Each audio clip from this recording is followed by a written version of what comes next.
sedang sodap-sodapnya, sedang asyik-asyiknya dengan harta, melimpah asyiknya, ya kan? Harta di belakang banyak. Ini hati-hati. Jadi kita jangan silau pandangan kita terhadap orang-orang yang banyak hartanya. Di mana saja kita melihat mereka dengan kemudahan-kemudahan yang Allah berikan pada mereka, mungkin itu adalah istidraj dari Allah kepada mereka.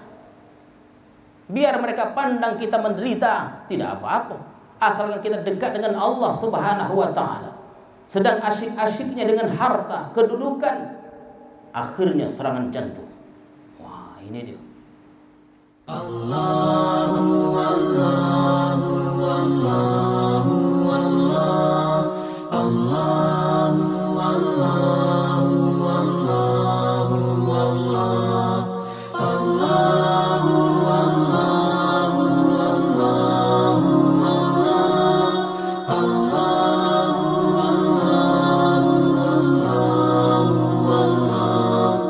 Allahu Allahu Allahu.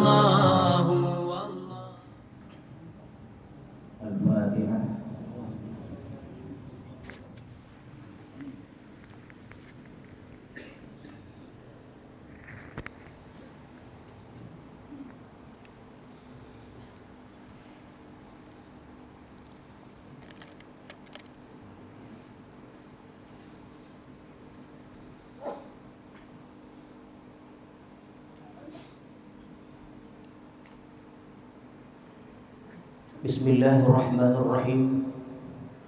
Assalamualaikum warahmatullahi wabarakatuh.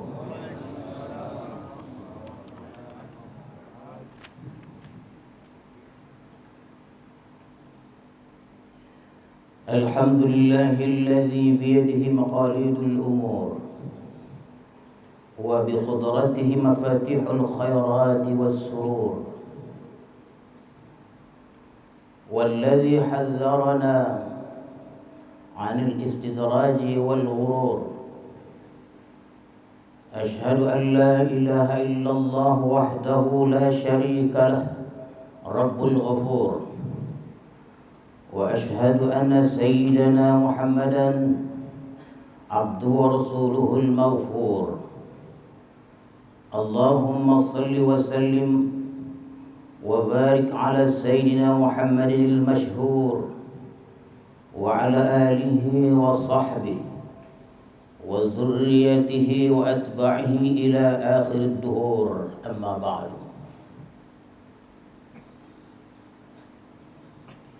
Tuan-tuan para khalifah, hadirin hadirat, serta para tetamu sekalian yang datang dari jauh maupun yang datang dari dekat.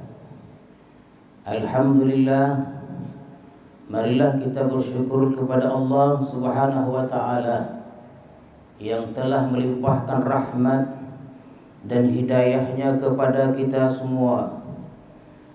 Salawat dan salam kita ucapkan dan kita sampaikan kepada Rasulullah sallallahu alaihi wasallam beserta keluarga, para sahabat dan para pengikut-pengikut beliau. Mudah-mudahan hadirin sekalian kita mendapat syafaat Rasulullah di hari kemudian nanti.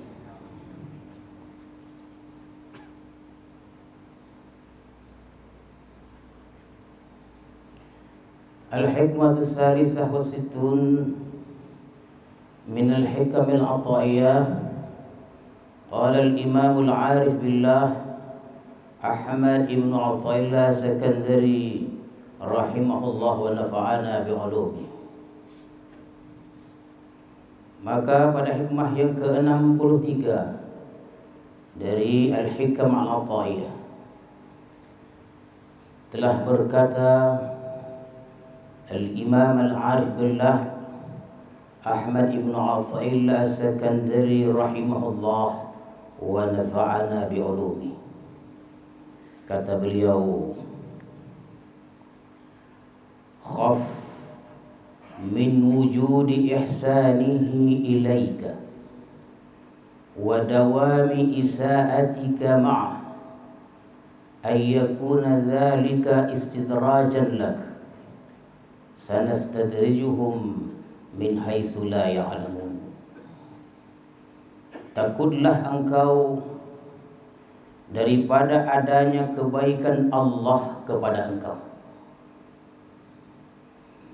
beserta jahatnya engkau beserta Allah.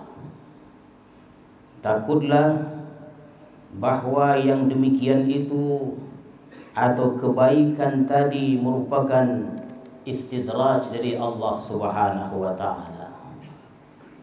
Wa qala Allah taala sanastadrijuhum min haitsu la ya'lamun, surah Al-Qalam ayat 44.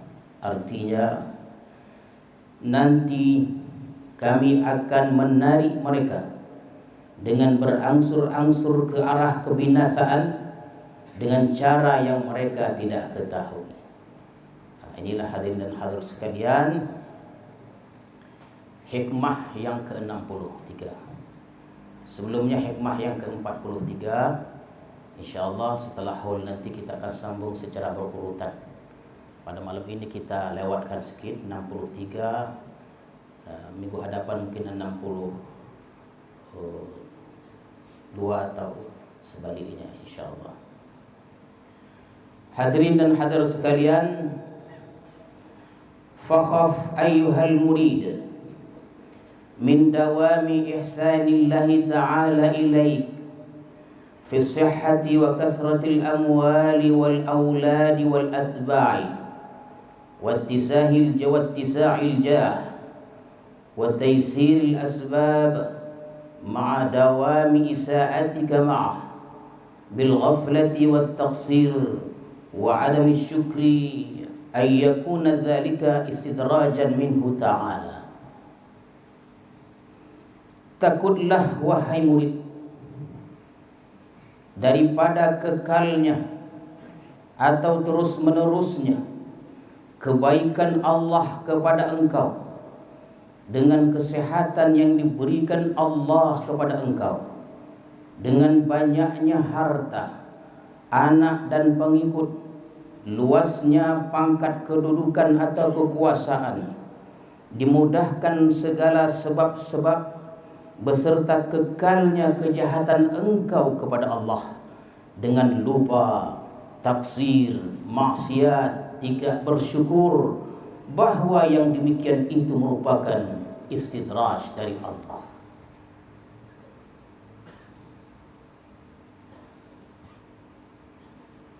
Jadi hadirin sekalian, Allah memberikan kepada seorang hamba itu kesehatan.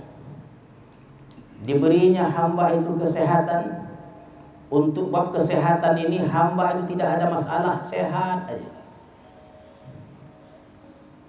Diberinya hamba itu harta yang banyak. Diberikan Allah kepadanya pengikut yang banyak. Hamba tadi punya kedudukan yang luas.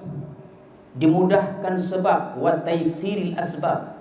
Apa maksud dimudahkan sebab ini? Apa yang dikehendaki dapat dan mudah. Mau ini dapat, mau itu dapat, dimudahkan segala urusan-urusannya oleh Allah Subhanahu wa taala. Padahal hamba ini selalu maksiat. Maksiat aja kerjanya. Maka hamba ini hendaklah takut kalau pemberian Allah tadi merupakan istidraj dari Allah. Artinya hati-hatilah. Kita dimuliakan, segala urusan kita dimudahkan oleh Allah Subhanahu wa taala, dan kita tidak pernah sakit, sehat sepanjang umur hidup kita. Tapi kita maksiat dan kita tidak bersyukur. Ini alamat atau tanda bahwa kita diistidraj oleh Allah Subhanahu wa taala. Wa ma huwal istidraj? Kalau begitu, apa istidraj itu? Istidraj itu artinya kumunul mihnah fi ainil minnah, tersembunyinya azab atau bencana di dalam sebuah nikmat. Itu dia. Tersembunyinya azab atau bencana di dalam sebuah nikmat. Itulah istidraj. Contoh, madu itu manis, tetapi madu yang diberikan kepada kita itu mengandung racun. Ini nikmat, tetapi di dalamnya mengandung bahaya. Hadirin dan hadirat sekalian, Allah selalu mengalirkan kepada kita kesehatan. Tak pernah sakit, sehat aja. Jangan tonang dulu, ya. Tilik elok-elok. Allah selalu mengalirkan kesehatan kepada kita. Allah berikan kemudahan kepada kita. Allah berikan kelapangan kepada kita. Allah berikan kepangkatan dan lain-lainnya. Tetapi terkandung kemurkaan Allah. Ada azab Allah. Ini namanya istidraj. Orang yang punya akal yang baik dan mata hati yang tajam, hadirin sekalian, setiap mereka menerima nikmat dari Allah, dimudahkan urusannya, mereka takut. Apabila mereka menerima nikmat dari Allah Subhanahu wa taala, mereka yang panjang akalnya ini, mereka takut. Kenapa takut? Kalau di dalam nikmat itu ada mengandung malapetaka, baik itu nikmat lahir maupun nikmat batin. Itu para aulia itu, para aulia Allah, para wali-wali Allah ini, apabila mereka itu berdoa kepada Allah, doanya tidak dikabulkan, mereka senang, mereka gembira. Berdoa bertahun-tahun dan doa mereka tidak dikabulkan Allah Subhanahu wa taala, belum ada hasil doa yang mereka minta itu, mereka merintih, mereka menjerit, mereka senang. Tidak dikabulkan doa itu, mereka senang. Jangan coba kita. Seminggu berdoa tak kabul, tukar doa. Salah ustaz nih. Ini doa apa nih katanya? Kenapa hadirin sekalian? Karena para wali-wali Allah ini mereka berdoa bukan untuk dikabulkan. Doa itu sebenarnya untuk menjunjung tinggi perintah Allah Subhanahu wa taala. Kita senang, Allah Maha tahu. Kita bahagia, Allah tahu. Kita susah, Allah Maha tahu. Kita sehat, Allah tahu. Kita sakit, Allah tahu. Meminta atau tidak meminta, Allah Maha tahu. Maka kata Habib itu, kalau aku meminta ya Allah, di tengah malam aku merintih kepadamu, mengadu kepadamu, itu semata-mata untuk menunjukkan kelemahanku kepadamu. Berdoa itu begitu dia. Jadi doa ini tuan-tuan dan hadirin sekalian, kita berdoa ini bukan supaya doa itu untuk dikabulkan, bukan itu. Hidup kita sudah ditakdirkan Allah Subhanahu wa taala. Kalau kita sakit, setahun baru disembuhkan Allah, sejuta orang berdoa untuk kesembuhan kita, tak akan mampu, karena doa itu tidak akan mampu mematahkan pagar-pagar takdir Allah Subhanahu wa taala. Itu yang selalu saya sebutkan, sawabiqul himam la takhriqu aswar al-aqdar. Kemauan yang tinggi, cita-cita yang hebat, usaha yang hebat tidak akan mampu mematahkan pagar-pagar takdir Allah Subhanahu wa taala. Jadi untuk apa kita berdoa? Memang kita diperintahkan untuk berdoa. Kita diperintahkan untuk berdoa itu untuk menjunjung tinggi perintah Allah. Jadi dikabulkan atau tidak dikabulkan doa kita, bukan itu intinya. Intinya adalah menjunjung tinggi perintah Allah, mengakui akan kelemahan kita. Jadi para wali-wali Allah ini, bila mereka berdoa tidak dikabulkan, senang hati. Dan menunggu doa dikabulkan itu ibadah. Jadi kalau kita berdoa nanti malam, minta sesuatu kepada Allah, baru dikabulkan Allah setelah 1 tahun, maka aktivitas kita, makan kita, minum kita, gerakan-gerakan kita selama 1 tahun itu dipandang ibadah. Kenapa? Karena kita menunggu dikabulkan doa kita itu. Maka banyak-banyaklah berdoa. Ya, banyak berdoa. Tugas doa itu mengumpulkan upah. Semakin banyak kita berdoa, semakin banyak upah yang kita kumpulkan, upah kebaikan untuk kita persembahkan kepada Allah Subhanahu wa taala. Jadi mereka ni kalau doa tidak dikabulkan senang. Senang mereka ni. Tetapi apabila doa mereka dikabulkan Allah, mereka meminta dan doa mereka dikabulkan, mereka takut. Kenapa? Kalau itu istidraj dari Allah Subhanahu wa taala. Ini namanya kumunul mihnah fi ainil minnah. Tersembunyinya azab di balik sebuah nikmat. Azab yang paling besar itu, hadirin sekalian, kepada kita adalah dijauhkan kita dari Allah Subhanahu wa taala. Itu azab yang paling besar itu adalah dijauhkan kita dari Allah Subhanahu wa taala. Kalau kena musibah, dikurangkan harta, itu musibah kecil. Allah uji kita dengan sakit, itu musibah kecil. Dihina kita, itu musibah kecil. Tetapi kalau kita, hadirin sekalian, kena musibah agama sehingga kita diusir dari hadratillah, ini dia. Kena musibah agama sehingga kita diusir dari hadratillah ta'ala, sehingga kita dijauhkan dari majlis Allah. Inilah musibah yang paling besar. Yang lainnya kecil. Janganlah kita takut musibah dikurangkan harta, sakit, itu kecil. Yang besar itu diusir kita dari hadratul Allah Subhanahu wa taala. Rezekinya mengalir, tak putus-putus rezeki tadi. Yang ini mudah, yang itu mudah, tetapi bermaksiat kepada Allah, orang ini akan berakhir dengan celaka. Contoh, di zaman Rasulullah itu, hadirin sekalian, dalam sebuah riwayat ada sahabat bernama Sa'labah. Itu waktu miskin tuh paling rajin mengaji. Asal ada pengajian apa? Dia ada. Salabah ni. Ada salabah ada. Dalam solat itu ada, tidak pernah absen. Paling rajin. Itu waktu miskin.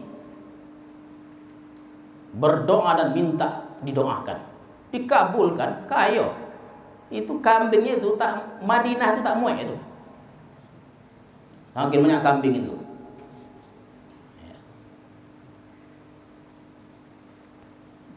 Kalau beranak kambing bukan siku 2 ekor. Siku lambek dia. Ompek 5, 6. Kualahan lah dia. Jadi doa dikabulkan oleh Allah Subhanahu wa taala. Mengaji dah jarang. Ditanya, ini banyak harta tadi ni. Jangan sonang dulu kita banyak harta ni. Mengaji dah jarang dah. Ya.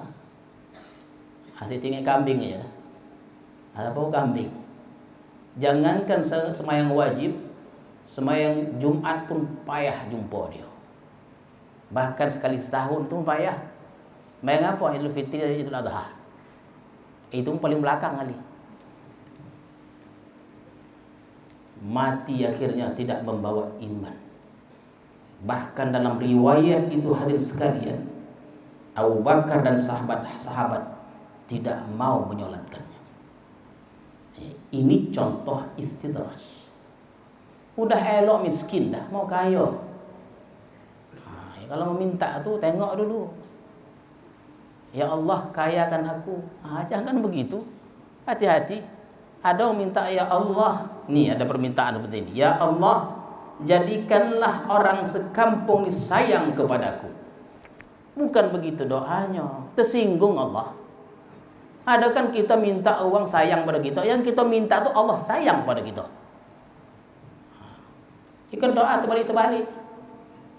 Dimintanya uang sekampung tu, sayang pada dia. Di zaman Rasulullah ada Sa'labah. Di zaman kita mungkin 1.000.000 Sa'labah ada, hadirin dan hadirat sekalian. Maka hati-hatilah dengan banyaknya nikmat yang Allah berikan kepada kita. Kalau di dalam nikmat itu ada bencana. Ya, jangan kita merasa tenang dengan sehatnya kita. Jangan kita merasa tenang dengan mudahnya segala urusan kita. Bahkan kalau Tuhan belum pernah sakit, tengah malam kau mintalah, ya Allah sakitkan aku. Kalau gani, ya. Kalau berani tak pernah sakit aku, ya Allah sakitkanlah aku supaya kita betapa hebatnya sehat tu. Kan begitu dia. Malam kang coba minta macam gitu. Iko asal bangki malam permintaannya tak lain tak bukan, ya Allah panjangkan umurku, muahkan jokiku. Itu tak kemana macam itu tu dah. Selalu ada tu ya, itu selalu ada. Panjangkan umur, murah rezeki. Sogan wang padaku. Ya.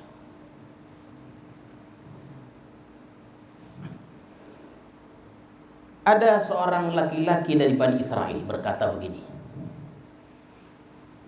Wahai Tuhanku, kata beliau ini dari Bani Israel, aku maksiat kepadamu. Diakuinya bahwa dirinya itu maksiat kepada Allah. Dan engkau tidak menyiksa aku. Badanku tetap sehat, hartaku melimpah ruah katanya, pangkat jabatan semakin tinggi, padahal aku maksiat kepadamu, ya Allah. Maka Allah mewahyukan kepada seorang nabi yang hidup pada masa itu, diperintahkannya kepada nabi itu, katakan kepada laki-laki itu berapa banyak siksa yang telah kukirim kepadanya. Ternyata Allah banyak mengirim siksa kepada laki-laki tadi. Tetapi engkau tidak merasakan siksa itu, kata Allah. Bahwa bekunya air mata engkau, kerasnya hati engkau, itu adalah istidraj dariku. Dan itu merupakan hukuman jikalau engkau tidak mengetahui. Jikalau engkau mengetahuinya. Itu dah hadirin dan hadirat sekalian. Jadi maksudnya laki-laki Bani Israel tadi ini, dulunya orang ini mudah menangis. Ingat dosa, menangis. Ingat tentang perjuangan Nabi, menangis. Ingat tentang kasih sayang Allah, menangis. Sekarang tidak boleh lagi menangis. Ini adalah hukuman dari Allah. Inilah nama istidraj ini. Kalau tuan-tuan payah menangis, tengok-tengoklah. Kalau pernah tuan-tuan mengingat sesuatu dosa yang telah pernah kita buat, tonah ngajak esok buat lagi, takut kita. Dulu laki-laki ini asal teringat dosa menangis, mudah menangis. Bangun tengah malam, Assalamualaikum, bahkan dalam solat itu beliau itu menangis. Sekarang payah untuk menangis. Itu adalah hukuman dari Allah Subhanahu wa taala. Inilah nama istidraj. Jadi hukuman itu bukan penyakit. Bukan penyakit. Kalau Allah uji kita dengan sakit, bahkan kata Imam Ghazali, beliau katakan, kalau kita sakit dan dekat dengan Allah, jangan bubek. Iko dah bau nak tua sok poning bau. Belum poning lagi. Bau nak tua sok panggil menteri. Oh, itu bau. Ini kata Imam Ghazali, kalau sakit tu hadir hati kita, dekat kita dengan Allah, jangan bubek. Boleh kita coba tu. Iya. Biasanya orang kalau sakit tu dia diuji Allah. Kalau rakaat tidak bertambah, tapi kehadiran hati itu bertambah. Kehadiran hati itu bertambah. Kan begitu dia. Hari ini mesti lebih elok dari hari semalam. Itu mesti. Kenapa? Karena hari ini lebih dekat kepada kematian. Contoh, seminggu lagi kita mati. Seharusnya hari ini lebih elok dari hari semalam. Kenapa? Karena hari ini itu lebih dekat jarak kematiannya. Tapi kalau hari semalam, hari ika, besok sama, itu satu kerugian besar, hadirin dan hadirat sekalian.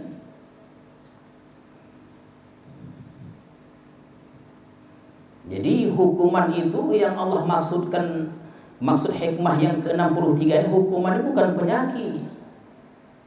Bukan penyakit. Bukan hilangnya harta, bukan itu. Ini hukuman kecil. Hukuman yang besar itu dijauhkan kita dari Allah Subhanahu wa taala. Ya. Berulang sudah saya sampaikan, hebat pun jabatan kita, kaya pun kita, jauh dari Allah, tak ada gunanya dah. Biarlah kita miskin asal dekat dengan Allah Subhanahu wa taala. Hadirin dan hadirat sekalian, waktu hidup sederhana, aktif menuntut ilmu. Ini dia. Coba kita timbang-timbang, kita ingat sejarah kita. Baru disimpulkan nanti, simpulkanlah sendiri-sendiri. Waktu hidup sederhana, biasa aktif menuntut ilmu. Menuntut ilmu nih aktif. Itu waktu hidup sederhana. Waktu ada ketangin. Nah, ya. Waktu ada ketangin ya. Dia aktif menuntut ilmu. Sembahyang berjemaah, aktif silaturahmi. Itu waktu punya ketangin. Sekarang dah punya Honda dah. Atau punya mobil. Atau dia sudah menjadi seorang pemborong. Dan lain-lain, sehingga salat jamaah tidak selalu lagi. Menuntut ilmu sudah jarang. Kekayaan melimpah ruah. Ini tanda-tanda orang yang akan mendapat hukuman dari Allah Subhanahu wa taala. Hadirin dan hadirat sekalian, waktu kita miskin, aktif mengaji. Waktu kita miskin atau sederhana, selalu sembahyang jemaah. Tapi apabila Allah berikan sedikit harta kepada kita, berkurang rajin kita. Mana yang elok? Yang miskin inilah. Tapi jarang orang memilih yang miskin itu. Dengan berbagai alasan-alasan. Diminta juga mobil itu. Padahal dia tahu kalau ada mobil panjang perjalanan. Sembahyang ngasih qadha aja. Sembahyang usolli fardhu zuhri 4 rakaat qadhaan. Hampir sembahyang umurnya, sepanjang umur hidupnya itu qadhaan saja. Qala Allah Ta'ala sanastadrijuhum min haitsu la ya'lamun. Kami akan menarik mereka dengan berangsur-angsur ke arah kebinasaan dengan cara yang mereka tidak ketahui. Dia Allah tarik, Allah hukum, Allah siksa dengan cara yang mereka tidak ketahui. Mereka tidak sadar bahwa ini siksaan dari Allah yang dikiranya disayang Allah Subhanahu wa taala. Sembahyang tidak, tapi banyak harta. Ya teman-teman, sembahyang tidak, harta banyak. Jangan kita heran. Aku litak sembahyang dah, miskinnya aku. Jangan begitu. Sembahyang itu bukan untuk menjadi orang kaya. Kalau sembahyang, setiap orang sembahyang kaya, kayalah kita. Sembahyang itu bukan supaya kita menjadi orang kaya, bukan. Membangun hubungan dengan Allah Subhanahu wa taala. Kaya yang kita jaga, kaya hati, jiwa kita, ketentraman jiwa kita, ya, bukan kekayaan harta. Sembahyang tidak, puasa tidak, tapi banyak harta. Dikiranya diperhatikan Allah, tidak, puasa tidak, sehat tuh, urusan mudah, minta ini dapat, minta itu dapat. Dikiranya dia disayang Allah. Dikiranya dia disayang Allah, padahal ia disiksa oleh Allah Subhanahu wa taala. Padahal disiksa Allah Subhanahu wa taala. Orang yang ditarik Allah ini, hadirin dan hadirat sekalian, satu saat akan ditindak oleh Allah dengan kejutan atau baghtatan. Ya, dalam Quran itu bahasanya baghtah, kejutan, mengejut dia. Tanpa sempat bertaubat kepada Allah Subhanahu wa taala. Kematian mendadak bagi orang baik adalah rahmat. Tetapi kematian bagi orang yang jahat adalah azab.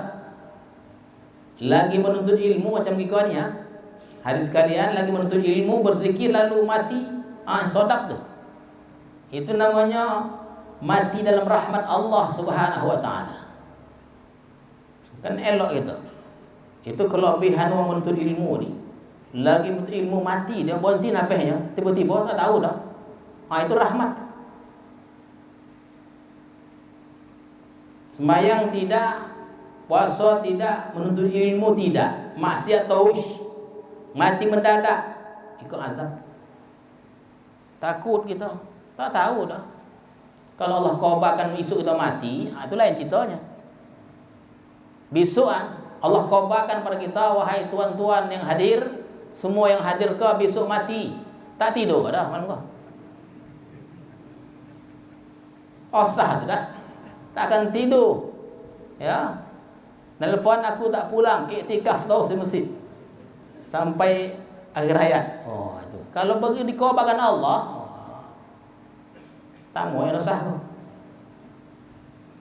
Maka orang-orang yang ditarik itu, kata Allah sebutkan dalam Quran, akhadnahum baghtatan. Ya. Akhadnahum baghtah. Kami ambil mereka mendadak, bukan dikobar-kobar Allah. Ya. Bukan dikobar-kobar Allah.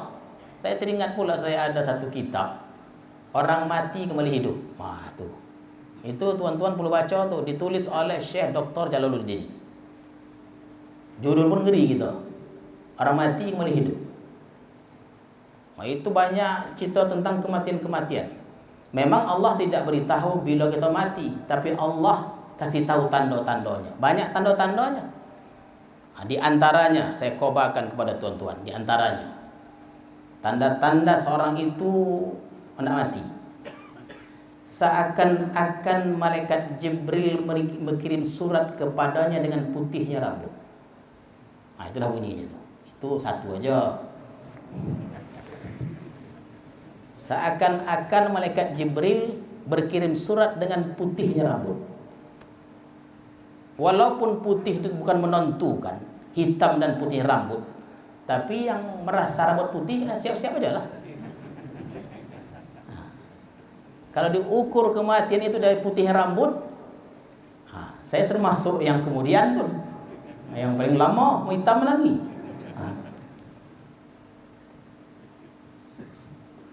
Kata Allah, akhadnahum baghtatan. Kami ambil mereka mendadak. Jadi ada satu tafsir yang sangat menarik tentang akhadnahum baghtah. Qala Sahal ibn Abdullah al-Tustari fi makna al-ayah, fi makna hadhihi al-ayah. Maka berkata Sahal ibn Abdullah al-Tustari, maksud ayat yang saya bacakan tadi, akhadnahum baghtatan. Kata beliau, numidduhum bin ni'am wa nunsihim asyukra 'alaiha fa idza rakanu ila ni'mah wa hujibu 'anil mun'im ukhidhu. Kami berikan kepada mereka nikmat-nikmat dan kami lupakan mereka untuk mensyukurinya, sehingga manakala mereka itu sudah senang kepada nikmat dan terdinding dari yang memberi nikmat, ukhidhu, mereka pun diambil oleh Allah Subhanahu wa taala. Apa maksudnya? Sedang sodak-sodaknya, sedang asyik-asyiknya dengan harta, melimpah asyiknya. Ya kan? Harta di belakang banyak. Ini hati-hati. Jadi kita jangan silau pandangan kita terhadap orang-orang yang banyak hartanya. Di mana saja kita melihat mereka dengan kemudahan-kemudahan yang Allah berikan pada mereka, mungkin itu adalah istidraj dari Allah kepada mereka. Biar mereka pandang kita menderita, tidak apa-apa, asalkan kita dekat dengan Allah Subhanahu wa ta'ala. Sedang asyik-asyiknya dengan harta, kedudukan, akhirnya serangan jantung. Wah, ini dia. Mati. Ada orang serangan jantung tak mati dia. Kau mati. Ini kita cerita mati kita kau. Ya, cerita mati. Mati mendadak. Tak sempat mengqadha sembahyang. Wah, tuan-tuan sekalian. Ini tak sempat mengqadha sembahyang. Ini bukan sembahyang wajib lagi, ini sembahyang wajib sudah pasti wajib. Ini qabliyah ba'diyah ni jangan kita kojokan. Itu. Tak sampai kita mengqadhanya. Puasa dan lain-lain tak sempat. Oh nantilah.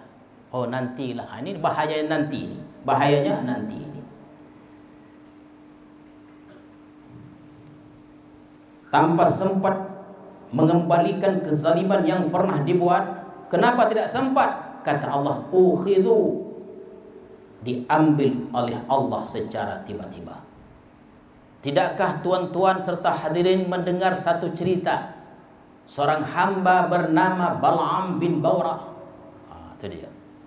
Bal'am bin Bawra ini contoh orang yang mendapat nikmat batin yang diambil oleh Allah Subhanahu wa ta'ala. Dia ini hadirin sekalian diberi nikmat luar biasa besarnya, diberi Ismullahil A'zam. Beliau ini diberi Ismullahil A'zam. Asal diangkat tangannya makbul. Bal'am itu Bani Israel itu. Minta saja makbul. Kalau kita minta ada ya. Namanya Ismullahil A'zam. Apa yang dia minta kepada Allah dikabulkan Allah. Tapi Bal'am ini tak bersyukur, akhir hayatnya diambil Allah. Mati tidak bawa iman. Ini istidraj dari Allah. Jadi kalau tuan-tuan berdoa dikabulkan, jangan merasa doa kita dikabulkan. Terima kasih Tuhan, hebat doa Tuanku, dah biasa dah. Alhamdulillah Tuhan, berkat doa Tuhan semalam tu kabul. Alhamdulillah, hebat doa Tuhan tu. Masalahnya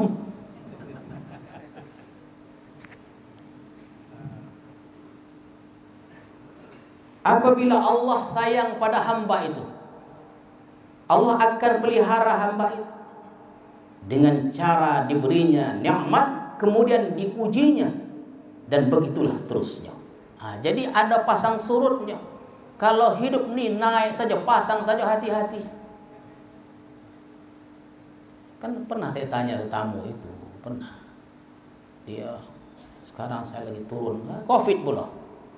Semua lini turun drastis. Saya tanya kepada dia, waktu Tuan pasang dulu kayo dan waktu Tuan sekarang ini mengingat Allah tu mana yang lebih banyak? Sekarang Tuan katanya. Jadi mana lebih elok? Diam dia. Dia hendak milih yang lama itu juga. Begitulah manusia lah. Udah tahu dia kalau dia tak ada tu lebih dekat dengan Allah, dan kalau dia jauh dari Allah, dia akan pilih yang jauh dari Allah tu. Kenapa? Itulah candunya harta. Jangan kita terbuai loket hati kita dengan warna-warni dunia tu, bahaya.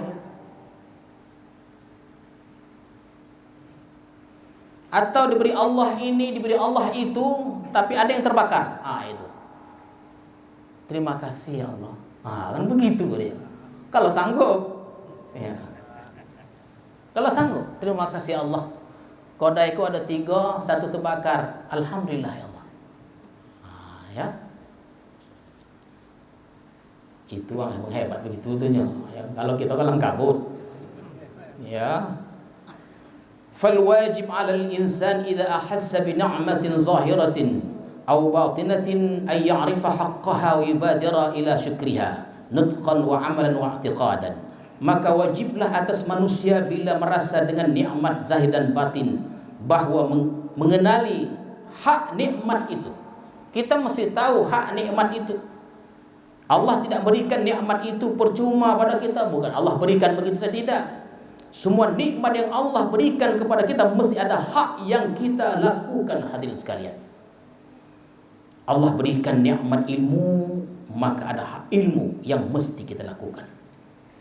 Allah berikan nikmat harta, maka nikmat harta itu mesti ada yang kita tunaikan. Ya. Dan segera bersyukur, mensyukur nikmat itu. Ya. Menuturkannya nutqan, mengamalkannya amalan, dan mengiktikadkan wa'tiqadan. Apa artinya? Fasyukrul lisan bihamdillah wassana alaihi. Ya, wa'tiqadan ni, kalau kita dapat nikmat, selain kita hadir sekalian kita tuturkan dia, kemudian kita amalkan, kita i'tikadkan, maksudnya syukur lisan. Apa? Syukur mulut. Syukur mulut itu dengan bihamdillah wassana alaih, memuji Allah, dapat harta, alhamdulillah. Tak dapat harta, alhamdulillah juga. Bahkan termasuk kategori nikmat mulut ni, syukur lisan ni, at-tahaddus ni, mencitakannya. Cita kalau kita dapat kebahagiaan, untung bosa, panggil kawan, alhamdulillah aku dapat untung bosa. Ini terbalik. Kawan tanya, dapat untung, rugi. Kalau rugi dicitakannya. Kalau untung dia senyap, dia takut. Itu dia. Itu syukur lisan, citakan. Wa amma bi ni'mati rabbika fahaddis. Apa dia? Citakan. Kobarkan. Alhamdulillah, semalam aku dapat untung. Kau ada sikit. Yang kita dikasih sikit, kau jangan pula minta tambah pula. Begitu dia. Dan termasuk kategori syukur lisan ini adalah izharuha, menampakkannya. Jadi kalau kita ada mobil mewah, menampakkan dia, jangan dia nondokkan. Dia berbeda menampakkan dengan melagak. Berlagak ya, berlagak. Berbeda. Itu kita mesti latih dia kita. Ada harta kita nampakkan dia, izharuha, nampakkan dia, dipamerkan dia, bukan untuk menyombongkan diri. Ini hati-hati. Ya, ini hati-hati. Wa syukrul amali, dan syukur amal itu sarfun ni'mah fi ta'atillah, dengan menggunakan nikmat pada jalan Allah Subhanahu wa taala. Dan wa syukrul i'tiqad, menyaksikan asyuhudul mun'im wal farah bih, menyaksikan yang beri nikmat dan gembira dengan yang beri nikmat itu. Jadi kalau kita hadir sekalian dapat nikmat, gembira kepada Allah Subhanahu wa taala, kita syukuri secara lisan, secara perbuatan, dan secara i'tiqad. Mudah-mudahan kita termasuk golongan orang-orang yang senantiasa bersyukur kepada Allah Subhanahu wa taala. A'udzu billahi minasyaitonir rajim. Bismillahirrahmanirrahim. Alhamdulillahirabbil alamin, wassalatu wassalamu ala asyrafil mursalin wa ala alihi wa sahbihi ajma'in. Allahumma zidna ilma warzuqna fahma walhiqna bis salihin. Allahumma ij'al jam'ana hadza jam'an marhuma wa tafarruqana min ba'di tafarruqan ma'suma. Walhamdulillahirabbil alamin. Assalamualaikum warahmatullahi wabarakatuh.